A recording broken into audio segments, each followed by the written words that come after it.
పిల్లలు మేమందరం రోడ్ల మీదకి వచ్చినాం సార్. కనీసం జాబ్ చేస్తారని ఇక్కడ అప్పులు కూడా పుట్టకుండా మేము మా పిల్లల్ని చదువుకోవడానికి బాగా కష్టం అవుతుంది సార్. మా ఇంట్లో శవాలు లేస్తున్నాయి సార్. 15 రోజులకు ఒకసారి మేము అందరం వచ్చిన 2400 మందిలా ఇప్పటికీ ఒక సంవత్సరం అవుతుంది సార్. మేము సమయం బట్టి మేము తిరగబట్టి వారానికి ఒకళ్ళు చచ్చిపోతారు సార్. మా సోదరులు సోదరిమణులు మమ్మల్ని చూస్తే మీకు ఎందుకు సార్ జాలి కలగట్లేదు? మా పిల్లలు మేము తిండి పెట్టుకునే పరిస్థితిలో ఉన్నాం సార్. మీ దండం పెడతాం. మేము అక్కడ దాకా వచ్చి బస్ భవన్కి వచ్చి కలవం అంటే కలవనిస్తలేదు సార్.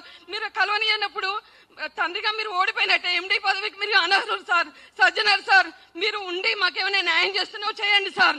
లేదంటే మీ ఎండి పదవికి రాజీనామా చేయండి సార్. ఇంకోసారి వచ్చి మాకు న్యాయం చేస్తాడు సార్. మీరు అక్కడ ఉండి మా మీద ఎందుకు సార్ మీ ప్రతాపం చూపిస్తారు సార్? మేము ఎక్కడికి వెళ్ళినా పోలీసు వాళ్ళని పంపించడం ఏంది సార్? మేము హత్యలు చేసినావా సార్? మా పిల్లలకు ఒక ముద్ద అన్నం పెట్టుకోవడానికి సార్ మేము ఇది ఎంత పోరాటం చేస్తున్నాం.